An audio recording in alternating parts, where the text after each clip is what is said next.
दोस्तों बॉलीवुड दिन भर के नए एपिसोड में आपका स्वागत है। और भाई साहब आज इसमें कुछ ऐसी खबरें हैं कि सुनकर आपका दिल गार्डन गार्डन हो जाएगा। सबसे पहली खबर है अक्षय कुमार की फिल्म वेलकम 3 के बारे में। इस फिल्म की शूटिंग मुंबई में चल रही है और कल मैं इस फिल्म की शूट देखने के लिए गया था। आप यकीन करें इस फिल्म के सेट का माहौल ऐसा था जैसे कि किसी की बारात आ रही हो, जैसे कि मेला भर रहा हो।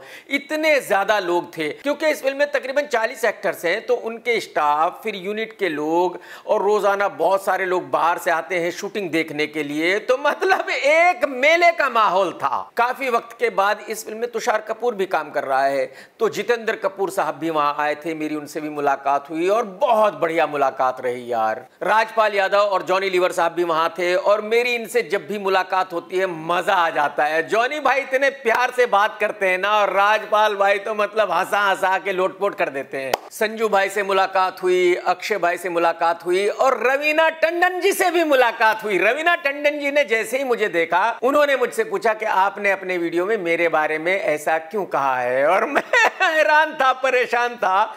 मैं ये सोच रहा था कि रवीना जी भी मेरे वीडियो देखती हैं और वहां जितने भी बॉलीवुड के लोग थे उन सभी ने वो वीडियोस देखे हैं। तो कल मुझे पता चला कि एक्चुअली जितने भी बॉलीवुड वाले हैं वो मेरे सभी वीडियोस देखते हैं। तो अगर मैं कुछ भी कहता हूं तो मुझे बहुत सोच समझ कर कहना चाहिए। मैं संजू भाई से बातें कर रहा था और जैकलिन ने मुझे देखा और दूर से बेचारी आई और बोला कमाल सर आप यहाँ हैं, और बहुत अच्छे से वो मिली यार। मैं मतलब फैन हो गया। मैं जैकलिन को पहले से पर्सनली जानता हूं, लेकिन कल मैं उस लड़की का बिहेवियर देख के भाई साहब पूरी तरह जैकलिन का फैन हो गया। Love you Jacqueline. अहमद भाई को सैल्यूट है जो हर सीन में 30 से 40 एक्टरों को हैंडल करते हैं। और आप अंदाजा लगाइए कि जब फिल्म के एक एक सीन में 30-30, 40-40 एक्टर्स होंगे तो उन सीनों को देखकर कितना मजा आएगा फिल्म में। तो कल की शूटिंग देखकर मुझे ऐसा लगा कि इस फिल्म को बहुत बड़े स्केल पर शूट किया जा रहा है और भाई साहब जिस दिन ये फिल्म रिलीज होगी ब्लॉकबस्टर ही होगी। आज की दूसरी खबर है रवीना टंडन जी की बेटी रशा थडानी के बारे में। ये मैं आपको बहुत पहले बता चुका हूं कि रशा एक फिल्म कर रही है अजय देवगन के भांजे के साथ। तो इस फिल्म की काफी शूटिंग हो चुकी है और रवीना जी ने मुझे रशा का एक गाना दिखाया जिसमें रशा ने बहुत ही जबरदस्त डांस किया है। मतलब देखकर मजा आ गया यार। फिर रवीना जी ने एक इमोशनल सीन दिखाया और उस सीन में भी रशा ने बहुत ही जबरदस्त एक्टिंग की है। तो कहने का मतलब यह है कि मैं रशा का एक गाना और एक सीन देखकर ही ये गारंटी के साथ कह सकता हूं कि लड़की आने वाले वक्त की बहुत बड़ी स्टार है। मतलब कमाल की एक्ट्रेस है यार। दोस्तों आज की थर्ड खबर है बॉबी देओल के बारे में। आप सभी को पता है कि कुछ दिन पहले बॉबी ने कहा था कि जो उसने एनिमल फिल्म में सर पर शराब का ग्लास रखकर डांस किया है वो उसी का आइडिया था। डायरेक्टर को बॉबी ने ही बताया था। लेकिन आज सोशल मीडिया का जमाना है, कुछ भी छुपता नहीं है। तो कुछ लोगों ने नाना पाटेकर का एक वीडियो निकालकर वायरल कर दिया है जिसमें नाना जी अपने सर पर ठीक उसी तरह शराब का ग्लास रख के डांस कर रहे हैं।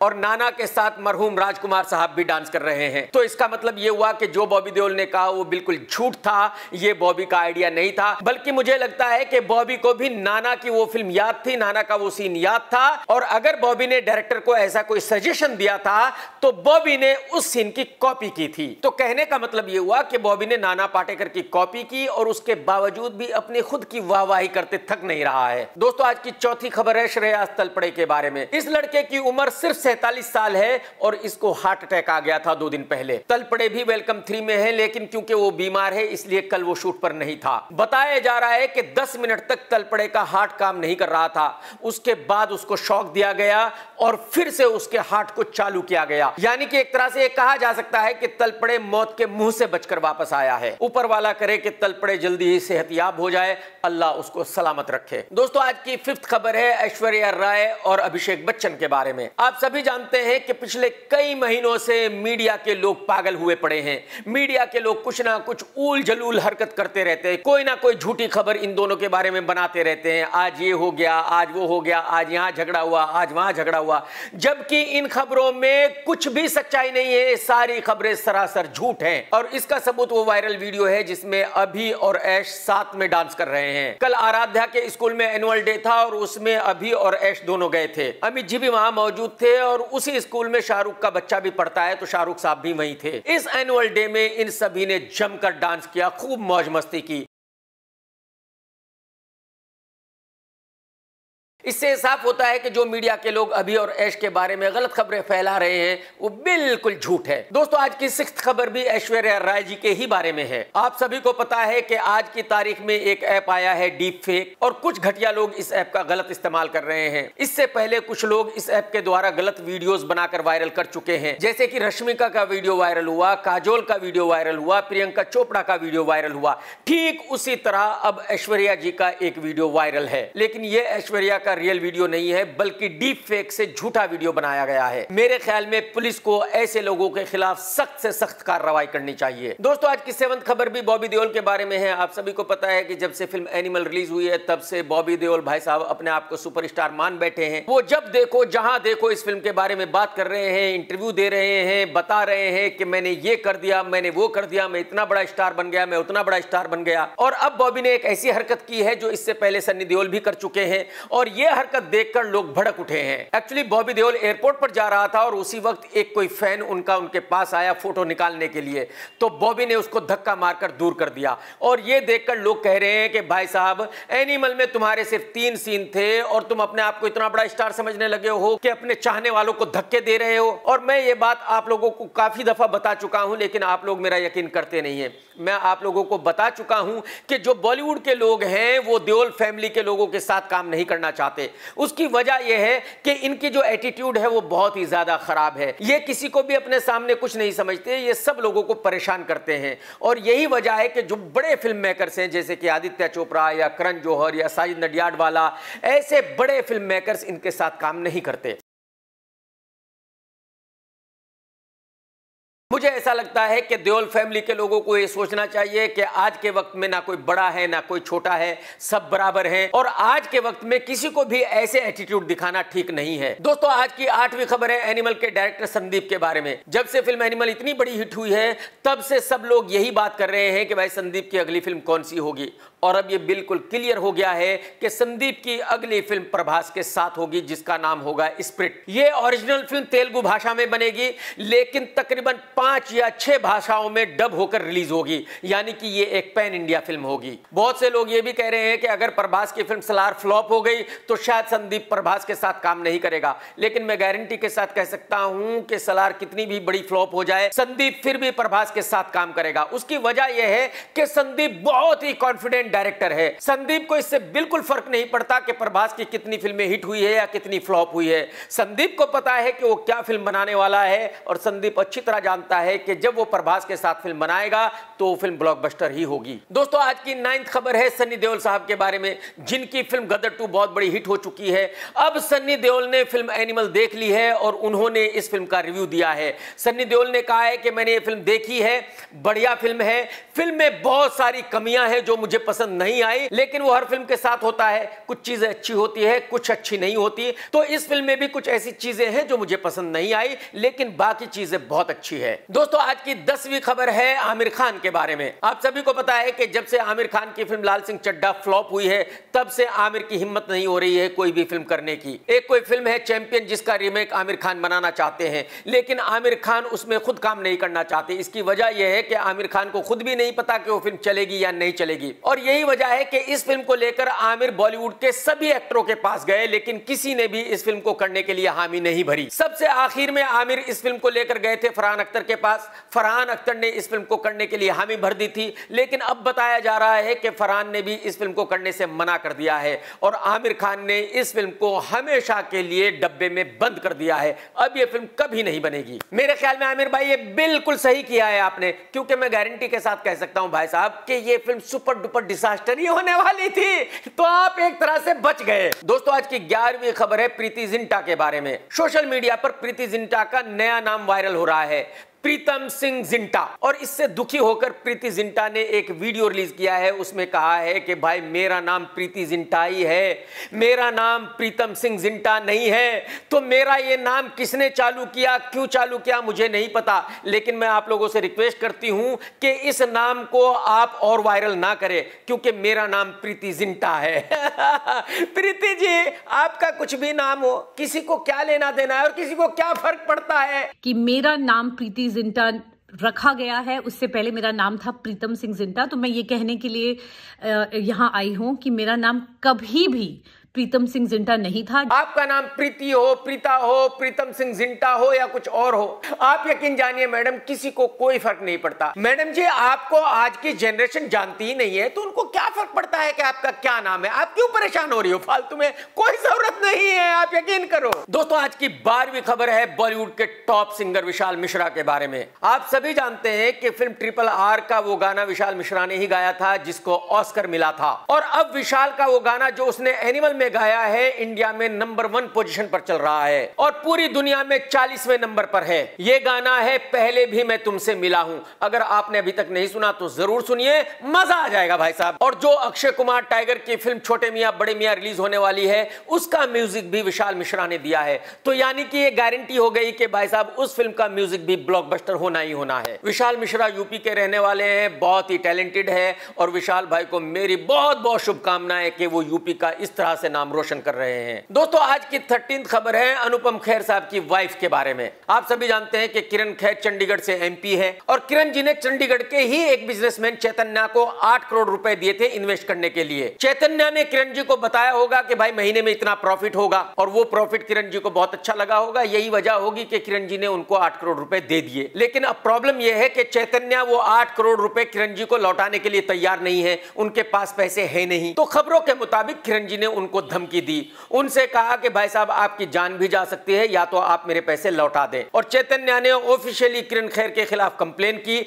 वो हाई कोर्ट भी पहुंच गया सिक्योरिटी के लिए। चैतन्या का कहना यह है कि किरण जी बहुत पावरफुल है, अगर उन्होंने कहा है कि मेरी जान जा सकती है तो शायद वो मुझे मरवा सकती है, इसलिए मुझे सिक्योरिटी दी जाए। और हाई कोर्ट ने इस बात को सीरियस लेते हुए चैतन्या को सिक्योरिटी प्रदान कर दी है। दोस्तों, आज की 14th खबर है सीनियर एक्टर दर्शन जरीवाला के बारे में। ये आदमी बहुत ही रंगीन मिजाज है। 2003 में इसने अपनी पहली पत्नी से डिवोर्स ले लिया था। उसके बाद एक इटली की खूबसूरत सी लड़की इसकी गर्लफ्रेंड बन गई थी, और अब कलकत्ता की एक पत्रकार लड़की ने इस पर बहुत बड़ा इल्जाम लगाया है। उसका कहना यह है कि दर्शन जरीवाला ने उससे गंधर्व विवाह किया था, और पिछले कई सालों से दर्शन उस लड़की के साथ रह रहा था।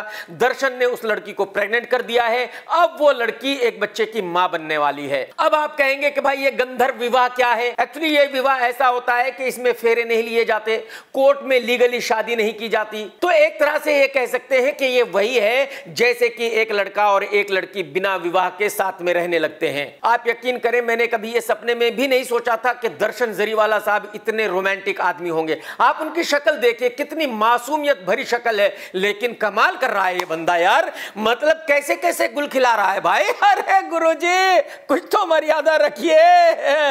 दोस्तों, आज की 15th खबर है करण जौहर के बारे में। आप सभी को पता है कि करण ने अपने शो पर बुलाया था दीपिका को और उसके डबल ढोल के हस्बैंड रणवीर को, और करण के शो पर उन दोनों ने ऐसी ऐसी बातें की थी कि उन्होंने खुद की इज्जत की वाट लगा दी थी। अब करण ने अपने ही शो के एक एपिसोड में कहा है कि भाई वो उन लोगों से बहुत ज्यादा नाराज है जिन्होंने दीपिका और रणवीर को क्रिटिसाइज किया है। दीपिका रणवीर ने अपने रिश्ते के बारे में इतनी सच्ची सच्ची बातें बताई तो अप्रिशिएट किया जाना चाहिए। अगर दीपिका ने यह कहा कि हाँ उसका रिलेशन रणवीर के साथ था, लेकिन उसके बावजूद भी उसका रिलेशन और भी लड़कों के साथ था क्योंकि वो सबसे बेस्ट ऑप्शन के साथ शादी करना चाहती थी, तो इस बात को लोगों को अप्रिशिएट करना चाहिए, ना कि क्रिटिसाइज करना चाहिए। करण जौहर का ऐसा मानना है कि भाई जो लोग उनको क्रिटिसाइज कर रहे हैं, जिन्होंने रिएक्ट किया है, उन लोगों का हक ही नहीं बनता। वो कौन होते हैं रणवीर और दीपिका की पर्सनल लाइफ के बारे में जानने वाले? One of our best episodes. I wanted to tell all of them. I want to show them all my fucking middle finger. करण भाई, आपकी ये बात सुनकर मुझे ऐसा लगता है कि आप पूरी तरह पागल हो चुके हो। आपका दिमाग जो है वो सड़ चुका है। आपकी नॉलेज के लिए मैं आपको बताना चाहता हूं कि पब्लिक को उनकी पर्सनल लाइफ के बारे में बिल्कुल पता नहीं था। वाकई पब्लिक को नहीं पता था कि उनकी लाइफ उनके घर पर कैसी है, लेकिन उनकी वाट लगाने वाले आप हो। उनको नेशनल टीवी पर लाकर जलील करने वाले आप हो। आपने उनसे कहा कि आप अपनी सारी पोलपट्टी खोल दो, उन्होंने खोल दी, पब्लिक को पता चल गया। अब मुझे आप ये बताइए कि जब आप नेशनल टीवी पर बैठकर दुनिया को अपने घर की बातें बताएंगे टीआरपी के लिए, तो जो लोग सुन रहे हैं, जो लोग आपको देख रहे हैं, वो रिएक्ट तो करेंगे।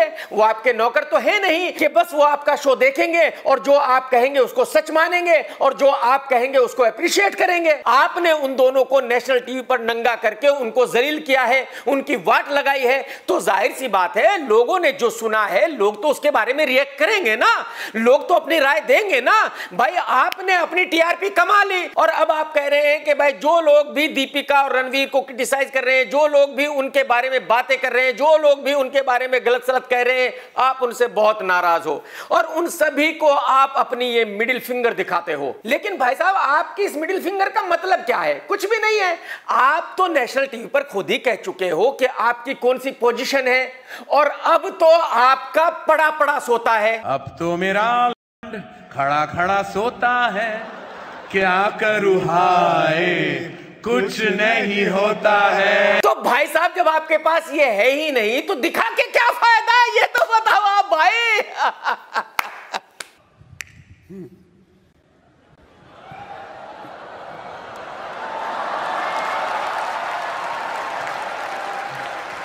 That's my position, Ranveer. देखो करण भाई, मैं आपको बताना चाहता हूं कि आपने उनकी पर्सनल लाइफ की वॉट लगाई है अपनी टीआरपी के लिए। आपको टीआरपी मिल गई तो अब चुपचाप बैठिए, ज्यादा मत खींचिए, क्योंकि ज्यादा खींची टूट जाती है। बात को समझो आप मेरी। दोस्तों, आज की 16th खबर है एसआरके और उनकी आने वाली फिल्म डंकी के बारे में। एसआरके जल्दी ही एक बहुत बड़ी डिनर पार्टी रखने वाले हैं और उसमें पूरे हिंदुस्तान के एग्जीबिटर्स और डिस्ट्रीब्यूटर्स को बुलाएंगे। तो इससे क्लियर हो जाता है कि जो लोग भी डंकी फिल्म को अपने थिएटर पर लगाएंगे उनको उस डिनर में बुलाया जाएगा, उनको मौका मिलेगा एसआरके से मिलने का। तो अब भाई साहब मुझे बताइए कि ऐसा कौन सा एग्जीबिटर है पूरे हिंदुस्तान में जो अपने थिएटर पर डंकी नहीं लगाएगा? भाई साहब, इसे कहते हैं गुगली, जो बैट्समैन की समझ में नहीं आती। तो एसआरके जो है वो बहुत बड़ा बिजनेसमैन है, उसको डिफीट करना आसान नहीं है। उसने ऐसी चाल चली है कि सलार को एक ही चाल में खत्म कर दिया है। अब मुझे आप बताइए कि हिंदुस्तान में ऐसा कौन एग्जीबिटर होगा जो डंकी को नहीं लगाएगा और सलार को लगाएगा? क्यों लगाएगा, किस लिए लगाएगा भाई साहब? दोस्तों, आज की 17th खबर है सलार और डंकी की टक्कर के बारे में। आप सभी को पता है कि दोनों फिल्में एक ही दिन रिलीज हो रही हैं, दोनों को सेंसर सर्टिफिकेट मिल चुका है। सलार को सर्टिफिकेट मिला है ए, यानी कि 18 साल से कम एज के बच्चे इस फिल्म को नहीं देख पाएंगे और यह फिल्म है 3 घंटे लंबी, यानी कि जो लंबाई है वो भी बहुत ज्यादा है। डंकी को सर्टिफिकेट मिला है यूए, यानी कि इस फिल्म को पूरी फैमिली साथ में बैठकर देख सकती है और इस फिल्म की लेंथ है सिर्फ 2 घंटे 40 मिनट, यानी कि एक तरह से कहा जाए तो शाहरुख खान ने यहां भी प्रभास को मात दे दी है। आज की 18th खबर है फिल्म सलवार के डायरेक्टर प्रशांत नील के बारे में। प्रभास ने इस डायरेक्टर की जमकर तारीफ की है। प्रभास ने कहा है कि उसको 21 साल हो गए फिल्मों में काम करते हुए और वो गारंटी के साथ कह सकता है कि डायरेक्टर प्रशांत नील आज तक का बेस्ट डायरेक्टर है जिसके साथ उसने काम किया है। यानी कि एक तरह से देखा जाए तो प्रभास ने यह कह दिया है कि राजा मौली से बेटर डायरेक्टर प्रशांत नील है। मुझे नहीं लगता कि प्रभास का यह स्टेटमेंट राजा मौली को बहुत बढ़िया लगेगा, क्योंकि राजा मौली साहब ने ही प्रभास को प्रभास बनाया है। अगर राजा मौली प्रभास को बाहुबली में ना लेते तो शायद आज हम प्रभास को जानते ही नहीं। आज की 19वीं खबर है रोहित शेट्टी की web series Indian police force के बारे में। आप सभी को पता है कि इस फिल्म में काम किया है सिद्धार्थ मल्होत्रा ने, विवेक ओबेरॉय ने और शिल्पा शेट्टी ने। यह वेब सीरीज अमेज़न पर रिलीज होने वाली है और काफी दिनों से इस वेब सीरीज की रिलीज को टाला जा रहा था, लेकिन अब बिल्कुल फाइनल हो गया है। यह वेब सीरीज रिलीज होगी 19 जनवरी 2024 को। और मैं आपको यह बता दूं कि उसी वीक में सिद्धार्थ मल्होत्रा की फिल्म योद्धा भी रिलीज हो रही है। तो मैं ये कह सकता हूं कि यह खबर सिद्धार्थ के लिए बहुत बढ़िया खबर नहीं है। सिद्धार्थ ये कभी नहीं चाहेगा कि जिस हफ्ते में उसकी फिल्म थिएटर में रिलीज हो रही है उसी हफ्ते में उसकी वेब सीरीज OTT पर रिलीज हो। दोस्तों, आज की 20वीं खबर है फिल्म फाइटर के बारे में। आप सभी को पता है कि यह फिल्म बहुत बड़ी फिल्म है, 450 करोड़ के बजट के साथ बनाई गई है। इस फिल्म में दीपिका है, ऋतिक है, अनिल कपूर साहब है और भी बहुत सारे एक्टर्स हैं। इस फिल्म का पहला गाना रिलीज हो गया है, शेर खुल गए, और बहुत ही वाहियात किस्म का गाना है, एकदम घटिया गाना है। ना ही तो इस गाने के अल्फाज अच्छे हैं, ना ही ट्यून अच्छी है, ना ही इस गाने पर ऋतिक वगैरह का डांस अच्छा है। यह गाना एकदम थका हुआ गाना लग रहा है और यह गाना ठीक वैसे ही साउंड कर रहा है जैसे कि सारे गाने बैंग बैंग फिल्म के थे। तो मेरे ख्याल में जो पब्लिक फाइटर के मेकर से उम्मीद कर रही थी वो उस उम्मीद पर खरे नहीं उतरे। उनका जो पहला ही गाना है वो सुपर डुपर डिजास्टर गाना है और इस गाने के रिलीज करने से फिल्म को फायदा नहीं होगा बल्कि नुकसान होगा। दोस्तों, आज की 21वीं खबर भी डंकी और सलार के बारे में है। बहुत सारे पत्रकार हैं जो इन दोनों फिल्मों की ओवरसीज एडवांस बुकिंग के बारे में बात कर रहे हैं और वो बता रहे हैं कि सलार की एडवांस बुकिंग डंकी से तकरीबन 3-4 गुना ज्यादा है, जबकि पूरी दुनिया जानती है कि एसआरके हिंदुस्तान का वो सुपरस्टार है जिसकी ओवरसीज मार्केट सबसे बड़ी है। बाकी एक्टर उसके मुकाबले कहीं खड़े ही नहीं हैं। और इन दोनों फिल्मों की ओवरसीज बुकिंग की हकीकत यही है कि डंकी तकरीबन डबल एडवांस बुकिंग कर चुकी है सलार के मुकाबले। तो जो लोग भी ये झूठी खबरें दे रहे हैं उनको ये समझ लेना चाहिए कि भाई साहब इससे कुछ फायदा नहीं होने वाला। एसआर के ओवरसीज में बहुत बहुत बड़ा सुपरस्टार है, उसके मुकाबले कोई खड़ा हो ही नहीं सकता। ओवरसीज में उसको कोई डिफीट कर ही नहीं सकता, ये पॉसिबल ही नहीं है। दोस्तों आज की 22वीं खबर है दीपिका पादुकोण के बारे में। आप सभी को पता है कि दीपिका की फिल्म फाइटर जल्दी रिलीज होने वाली है। तो दीपिका तिरुमाला गई और वहां जाकर अपनी फिल्म की कामयाबी के लिए दुआ मांगी, मन्नत मांगी। अब ये तो फिल्म के रिलीज होने के बाद ही पता चलेगा कि उनकी दुआ कबूल हुई, उनकी मन्नत पूरी हुई या नहीं हुई। दोस्तों आज की 23rd खबर है वरुण धवन के बारे में, जिनकी हाइट 2.5 फीट 3 इंच है, वजन 50 किलो है, छोटे छोटे हाथ हैं, छोटे छोटे पांव हैं बेचारे के, लेकिन फिर भी इस लड़के को एक्शन फिल्म करनी है। साउथ के डायरेक्टर एटली की एक फिल्म कुछ सालों पहले रिलीज हुई थी, उसी का रीमेक बन रहा है जिसमें हीरो का रोल कर रहा है वरुण धवन। इस फिल्म का नाम है VD18। इस फिल्म की हीरोइन है वामिका गब्बी, जो काफी वेब सीरीज में काम कर चुकी है। वरुण और वामिका ने इस फिल्म की शूटिंग चालू कर दी है मुंबई में। मुझे पता नहीं वरुण इस फिल्म को क्या सोचकर कर रहा है, लेकिन मुझे ऐसा लगता है कि वरुण का डिसीजन बिल्कुल गलत है, शायद ये फिल्म चल नहीं पाएगी। दोस्तों रवीना टंडन ने एक वेब सीरीज की है जिसका नाम है कर्मा कॉलिंग,